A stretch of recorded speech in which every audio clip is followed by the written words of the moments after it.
نے اپنے نفس کو دیکھا اور وہ بہت زیادہ موٹا تھا، اور اپنے نفس پر غور کیا تو اس کی خواہشات بہت زیادہ تھیں۔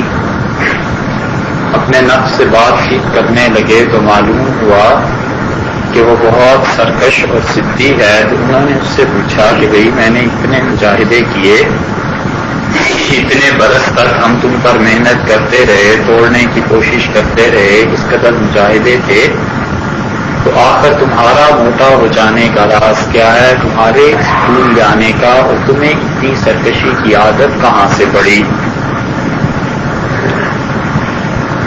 تو اس نے کہا حضرت جو آپ غذا کھاتے تھے وہ آپ کے جسم کو لگتی تھی، آپ کا جسم موٹا ہوتا چلا گیا۔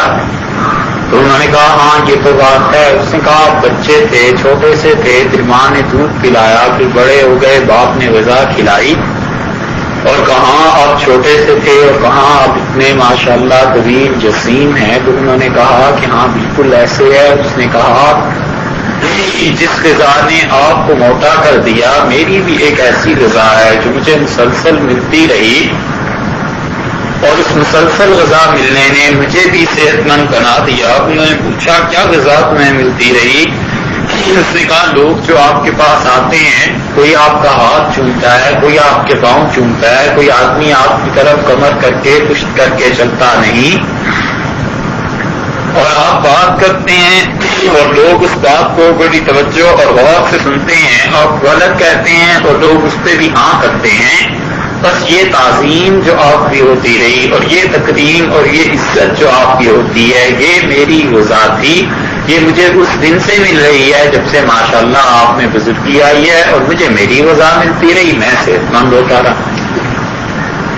تو یہ ہے اصل چیز کہ انسان کا نفس موٹا ہوتا چلا جاتا ہے اور نفس میں قوت پیدا ہوتی چلی جاتی ہے، اور اس قوت کو توڑنا ضروری ہے، اس نفس کو رسوا کرنا ضروری ہے، اس نفس کو خاک میں ملانا ضروری ہے، ذلیل کرنا ضروری ہے۔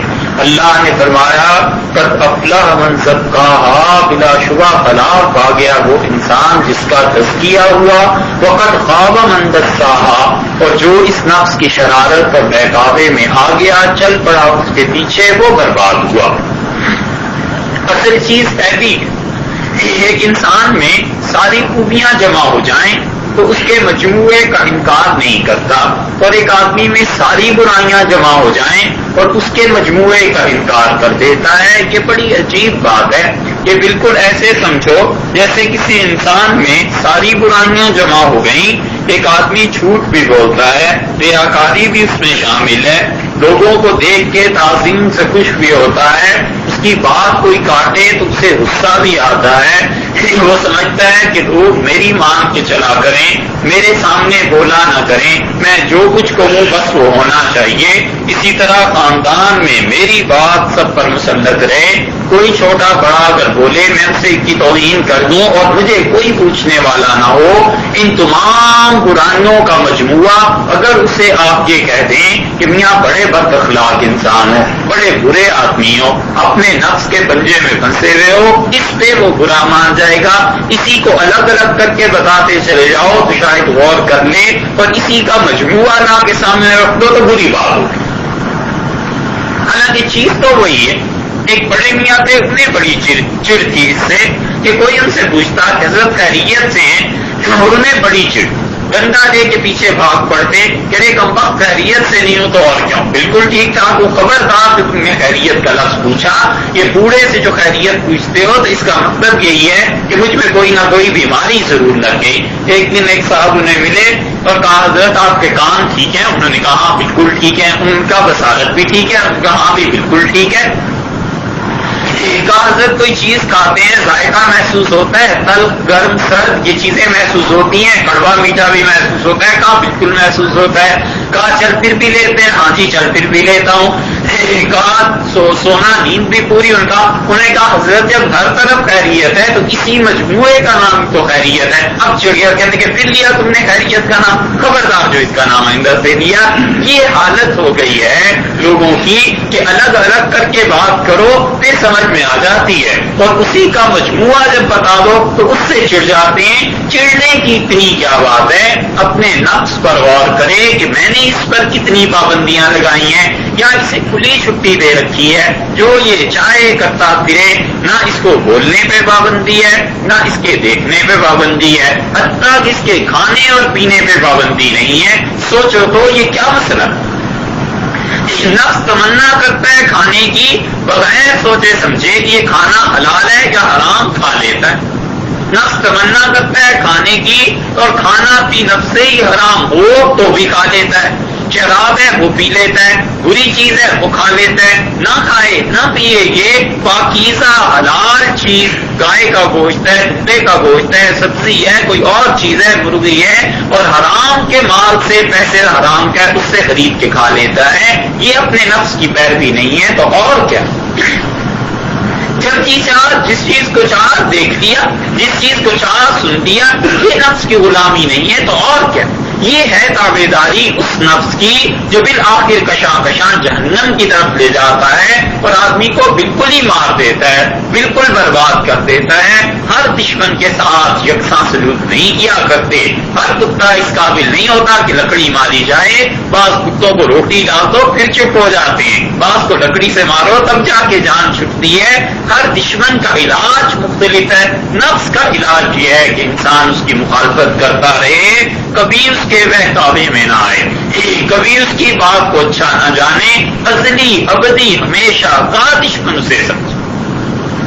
یہ ہے انسان کے ساتھ حال کہ نفس جو سکھاتا ہے کرتا چلا جاتا ہے. سزا مقرر کرے نفس کے لیے, اپنے آپ پر غور کرے, بیماریاں اپنی لکھے, کبھی تنہائی میں بیٹھ کے سوچے کہ کیا کیا غلط حرکتیں مجھ میں آ گئی ہیں, اللہ کی مخلوق کو کتنا نقصان میرے ذریعے سے پہنچ رہا ہے, کیا کیا چیزیں ہیں. ان چیزوں پر غور کرنے کے لیے یہ جو اعتکاف میں آپ حضرات آئے ہوئے ہیں, یہ اس لیے نہیں بلائے گئے, کیا بلایا تو خیر کسی نے بھی نہیں ہے, اس لیے نہیں یہاں تشریف آوری ہوئی کہ اوپر کہہ لگیں, اس لیے بھی تشریف آوری نہیں ہوئی کہ گپیں لگیں. یہ سب چیزیں علم میں آتی رہتی ہیں. یہاں آنے کا مقصد یہ ہے کہ آپ غور کیجئے کیا غلطیاں ہیں, آخر وہ غلطیاں کب درست ہوں گی, اور کس دن پتا چلے گا کہ میں کس غلطی پر ہوں. اس کی ایک فہرست بنا کے پھر سوچے کہ اس پر میں نے کیا کرنا ہے. کسی مسئلے سے تجویز مشورہ لے, ان سے پوچھے کہ مجھ سے یہ غلطی ہو جاتی ہے, کیا اس کا حل ہو سکتا ہے. دیکھو اتنا نفس پہ پابندی لگانا گراں گزرتا ہے.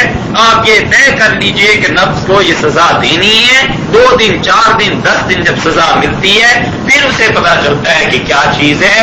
بے نفسی بڑی دور کی بات ہے, آتے آتے آتی ہے, اور بہت مشکل سے آتی ہے. کوئی آدمی جو لکھتا ہے کہ ناچیز حقیر فقیر التقصیر, کسی بندے کو یہ کہہ دیتا ہے کہ آپ تو کچھ چیز نہیں ہے, چڑ جاتا ہے کہ جی میں کیوں کچھ چیز نہیں ہوں, دیکھیے میری توہین کر دی. ارے یہی تو تم نے لکھا ہے کہ تم کچھ نہیں ہو.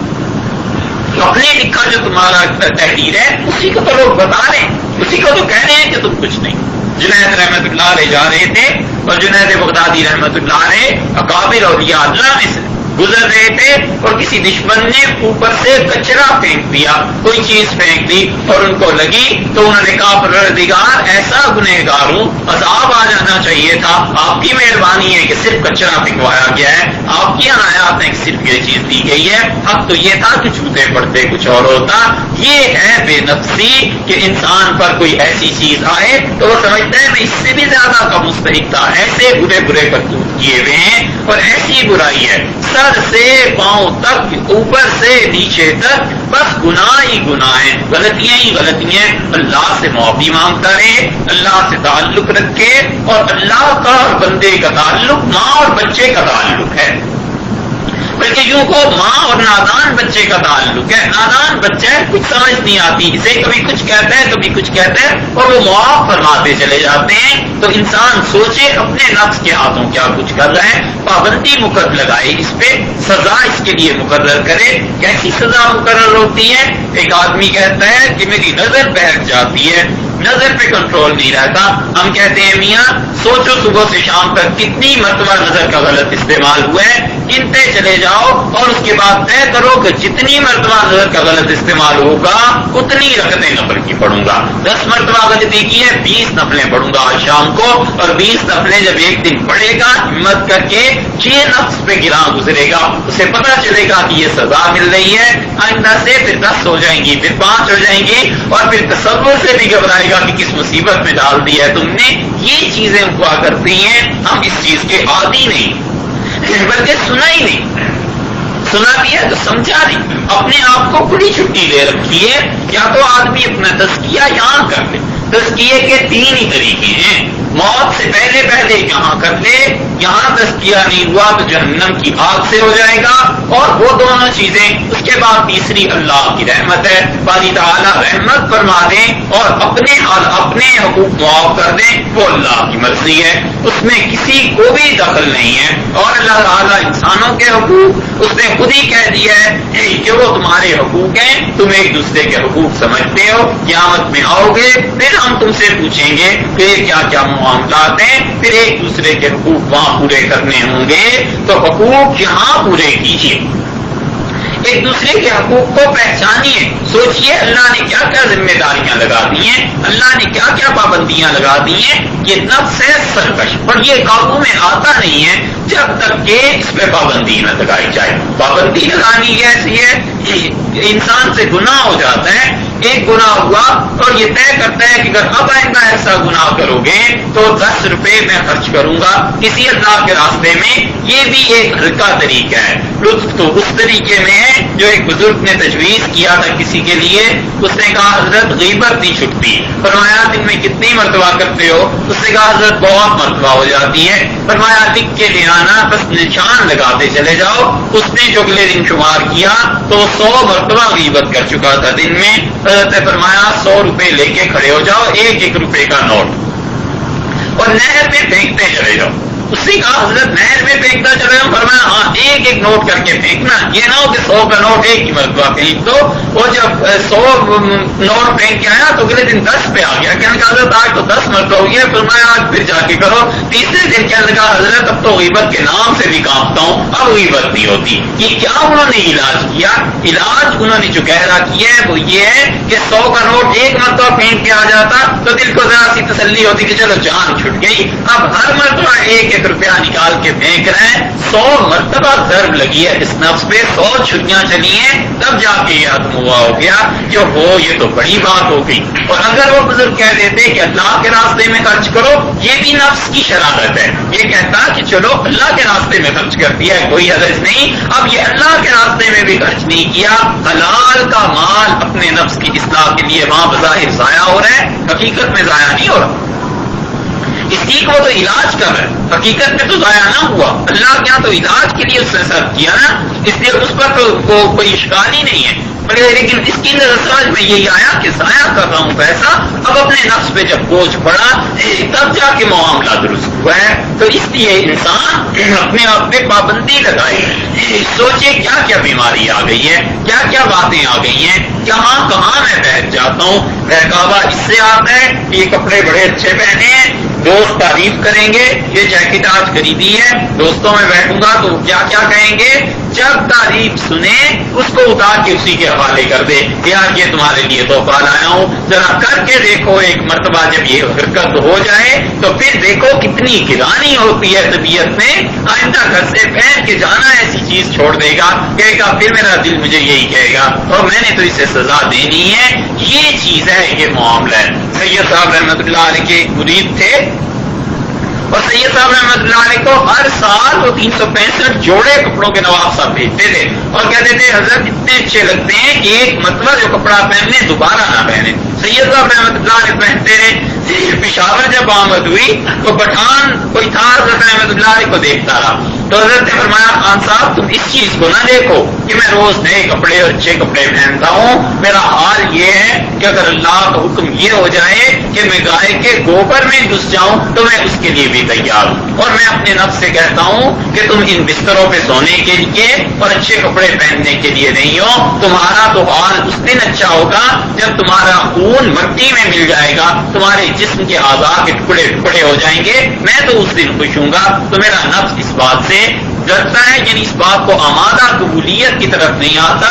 یہ ہے حل اس کا، یہ ہے طریقہ کہ اپنے آپ کو آرام آسائش ان چیزوں کا عادی نہ بنا، اور جب کسی حد تک تزکیہ ہو جاتا ہے پھر کوئی حرج نہیں، پھر انسان چلتا ہی رہتا ہے، پھر اللہ کے ساتھ معاملہ درست رہتا ہے، پھر اور معاملات نپ جاتے ہیں اور چیزیں چل پڑتی ہیں۔ بہت سے فریب ایسے ہیں جو نفس شریعت کے روپ میں دیتا ہے، کہتا ہے تو بڑا اچھا کام کر رہا ہے بس اسے کرتا ہے، اور لوگ بھی اس میں لگے ہوئے ہیں کہ میں تو بہت ہی اچھا کام کر رہا ہوں۔ یہ کل قیامت میں پتہ چلے گا، جب آنکھیں کھلیں گی تب احساس ہوگا کہ کیا بات ہے اور کیا بات نہیں ہے۔ یہ نفس کے مکر، اپنی اندر کی سازشیں اتنی گہری ہوتی ہیں، بس اپنے سے ہمیشہ بدگمانی اور اللہ سے اچھا گمان کہ اللہ اچھا فرما دیں گے، اور اپنے سے بدگمانی کہ میں اچھا انسان نہیں ہوں۔ یہ ہے کامیابی کا طریقہ۔ اپنے نفس سے جس قدر دوری ہے اتنا ہی قرب تعالی شان ہوا ہے، اور بس اتنی سی بات، جتنی اپنے نفس سے دوری ہے اتنا ہی اللہ کا قرب مل جاتا ہے۔ اتنی سی بات ہے، جی کے کہے پہ نہ چل، اپنی جی کے کہے کی زندگی کو تبدیل کر۔ یہ کوئی طریقہ نہیں ہے کہ جذبات میں آ کے ایک فیصلہ کر لے، جذبات احساسات سب کچھ ہیں، پھر اس کے باوجود سوچے کہ اللہ نے اس مقام پر کیا حکم دیا ہے۔ انسان اور حیوان میں فرق کیا ہے؟ حیوان جو ہے جذبات کے تابع ہوتا ہے، عقل اس کی جذبات کے تابع ہوتی ہے، اور انسان میں جذبات عقل کے تابع ہوتی ہے۔ اگر انسان بھی اپنی عقل کو جذبات کے نیچے رکھ کے استعمال کرنا شروع کر دے، دونوں میں فرق کیا؟ فرق تو جب پتا چلتا ہے جب انسان کا نفس، اس کی خواہشات، اس کے جذبات سب کے سب اس کی عقل کے تابع، اور عقل بھی شریعت کے تابع آ جاتی ہے۔ سپریم کمانڈ جسے کہتے ہیں، فیصلہ کن جو مرحلہ ہوتا ہے، اتھارٹی جو فیصلہ کر سکتی ہے وہ اللہ کی شریعت ہے۔ اس سے رجوع کرتا ہے کہ شریعت نے کیا حکم دیا ہے، جذبات اور احساسات اور سب چیزیں ایک طرف کر کے سوچنا چاہیے، اپنی غلطیوں پر غور کرنا چاہیے کہ مجھے اپنے نفس پہ کیا جرمانہ لگانا ہے۔ جب اس پہ جرمانہ لگے گا، جب اس پر محنت اور مشقت ہوگی، جب اس پر بوجھ پڑے گا، نفل پڑے گا، عبادت کرے گا اور سزا دے گا اپنے آپ کو، پھر سزا سے کہ گھوڑا جو ہے وہ ٹھیک ہو جاتا ہے۔ گھوڑے کو جب تک لگام نہ ڈالی جائے اور نکیل کے بغیر جو پھرتا ہے تو تباہی مچا دیتا ہے، انسانوں کو روک دیتا ہے، ہری بھری فصلیں کھیتیاں اجاڑ دیتا ہے۔ یہ چیزیں ہیں، اور پھر جب نفس مٹ جاتا ہے پھر اللہ اس سے کام لے لیا کرتے ہیں، پھر اللہ تعالیٰ ایک ایک آدمی کے ذریعے پورے علاقے کو بدل دیتے ہیں۔ بس پھر اس کا مقدر ہے، اس کا خدا کے ساتھ تعلق ہے، جتنی قوت اس میں ہوتی ہے اسی قوت سے وہ سورج چمکتا ہے، اسی قوت سے وہ نور پھیلتا ہے۔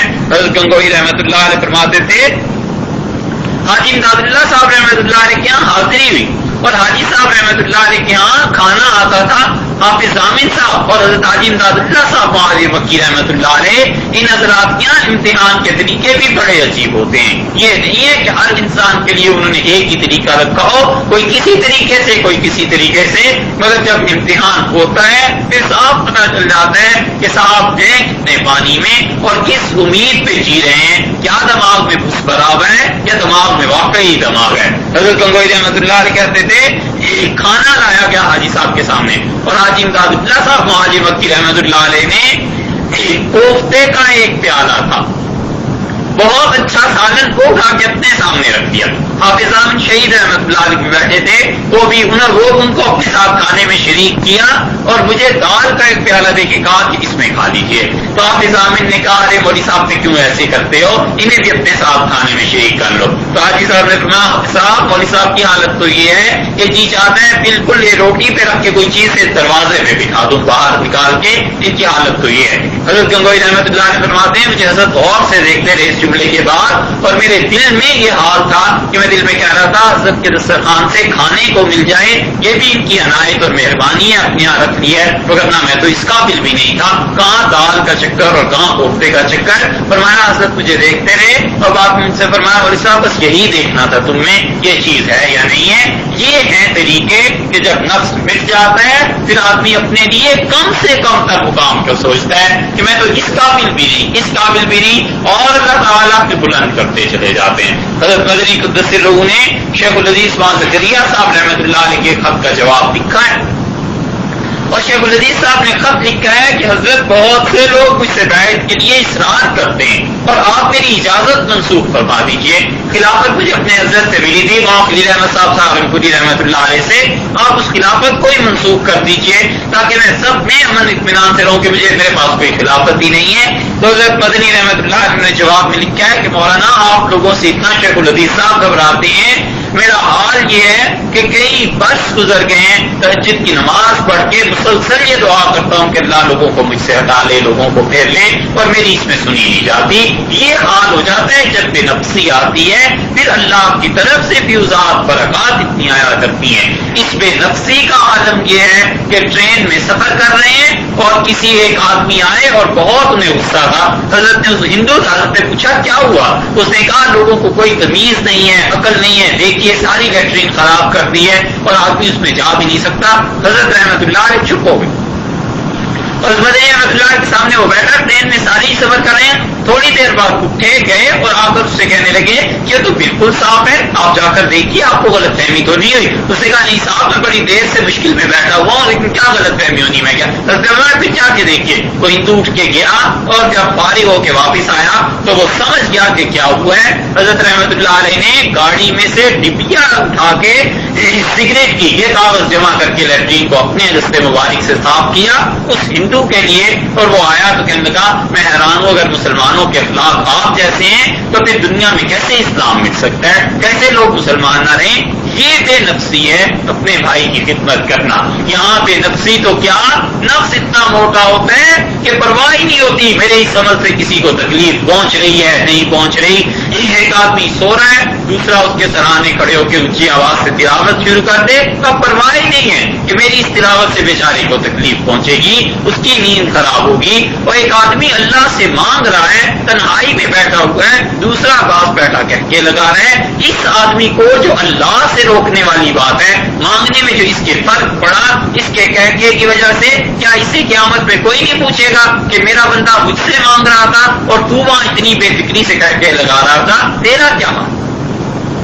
سوچو تو یہ ہے نفس کی شرارت، یہ ایک چیز ہے کہ انسان مسلمان ہو کے مسلمانوں کے حقوق کا خیال نہ کرے۔ یہ چیزیں بے نفسی جب آتی ہے، جس درجے کی بے نفسی آ جاتی ہے، اللہ کی طرف سے فیوزات برکات احساسات یہ سب کی سب چیزیں ایسے ہی ہوتی چلی جاتی ہیں۔ اس لیے اپنے نفس پر غور کیجیے، یہ غور کیجیے کہ کسی دھوکے میں تو نہیں ڈال رکھا اس نے، یہ غور کیجیے کہ کیا کیا غلطیاں ہیں، کیا کیا خطائیں ہیں، کوئی ایسی غلطی تو نہیں ہے جو اللہ کے انعامات سے محروم کر دے، پھر جا کر انسان کہیں صحیح بنتا ہے۔ حضرت عمر رضی اللہ عنہ کے سامنے لوگوں نے پیش کی یہ بیت المقدس تشریف لے گئے، تو ایک عورت آئی بڑھیا، اور اس بڑھیا نے حضرت عمر رضی اللہ عنہ کو ایک کرتا دیا اور کہا امیر المومنین یہ پہنیے۔ تو حضرت عمر رضی اللہ عنہ نے کہا کیوں؟ اس نے کہا بہت اچھا کپڑا آیا تھا اور میں نے سوچا آپ کے لیے میں کرتا بناؤں گی۔ حضرت عمر رضی اللہ عنہ نے اپنے نوکر سے کہا میرا وہ کرتا جو دھو کے رکھا ہوا ہے وہ اٹھا لاؤ، وہ اٹھا کے لایا، موٹا پتھر کا کرتا۔ حضرت عمر رضی اللہ عنہ نے کہا میں تو بی بی یہ پہنتا ہوں، پسینہ اچھی طرح اس میں جذب ہوتا ہے۔ اس کا کرتا واپس کر دیا، نہیں پہنا۔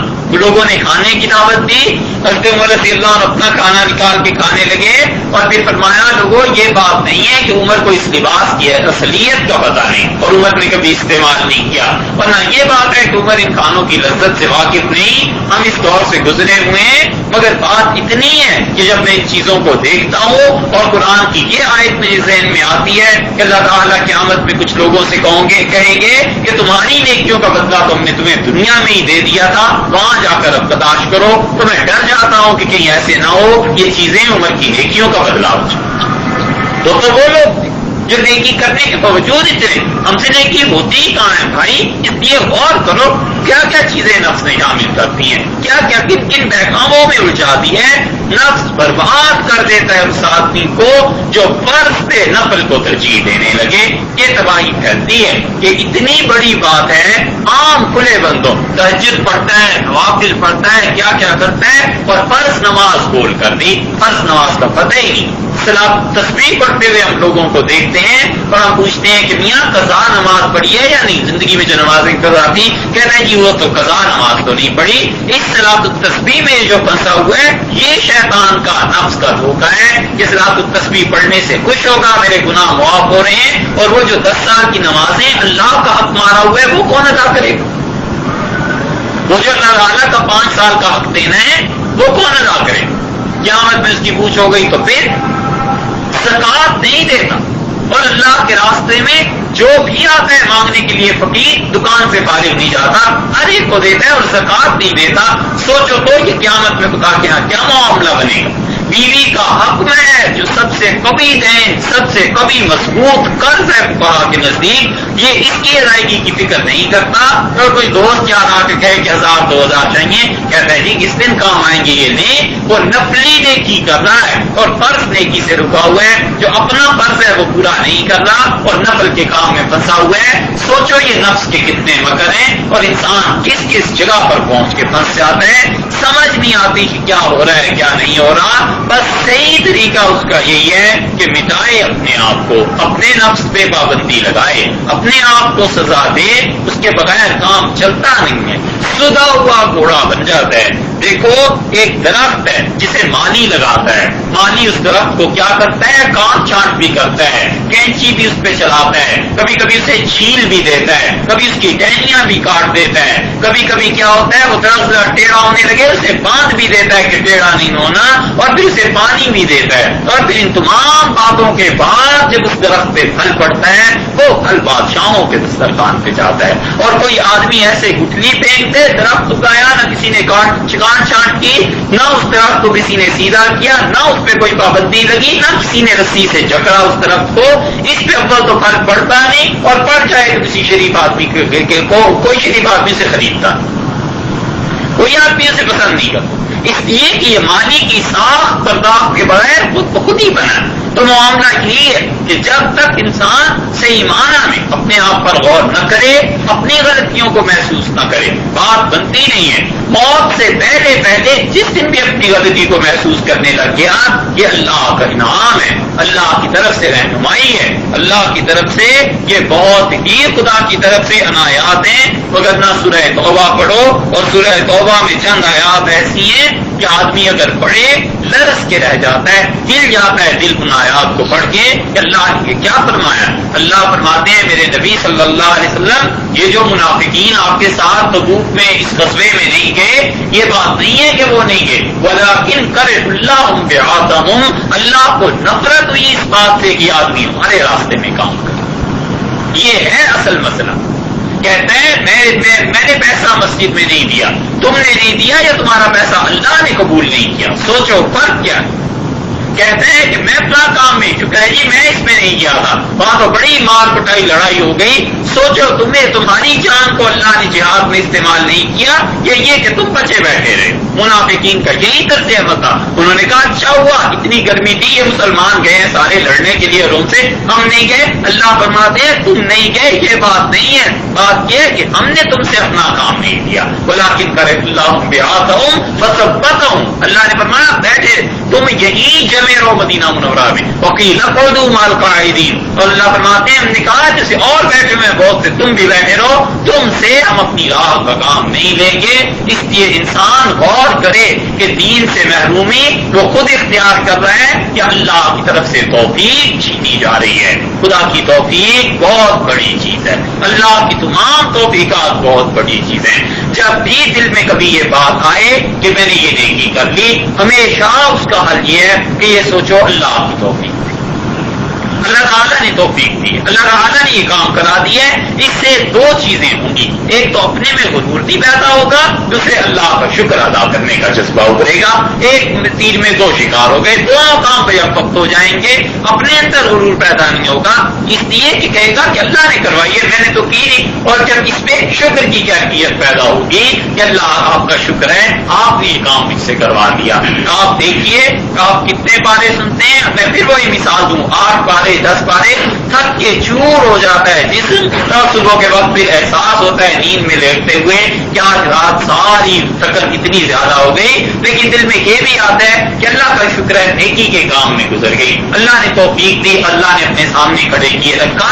یہ ہے اصل چیز، جب انسان میں یہ معاملہ ہو جائے، نفس کی حرکتیں مٹ جائیں اور نفس کو دبا لے اور نفس کے ساتھ جھگڑا لڑائی جھگڑا جاری رہے، اتنا لڑائی جھگڑا رہنا چاہیے کہ بس اس سے جان انسان کی نہ چھٹ، جب تک نہیں چھٹ جاتی تب تک جھگڑتا ہی رہے۔ اور دیکھو پھر ہمیشہ یہ بھی نہیں ہوا کرتا کہ نفس مغلوب ہو جائے، میاں یہ تو کشتی ہے عمر بھر کی، کبھی تو دبا لے کبھی وہ دبا، ساری زندگی یہ کشتی رہتی، ساری زندگی لڑتا رہتا ہے، کبھی یہ دبا لیتا ہے کبھی وہ دبا لیتا ہے، کبھی نفس غالب آ جاتا ہے آدمی مغلوب ہو جاتا ہے، کبھی آدمی غالب آ جاتا ہے نفس مغلوب ہو جاتا ہے، یہ چیزیں چلا ہی کرتی ہیں، ساری زندگی کا سودا ہے، گھبرائے نہیں، کام کرتا چلا جائے، کبھی بھی مت گھبراؤ، کام کرتے چلے جاؤ، کام کو نہ چھوڑنا۔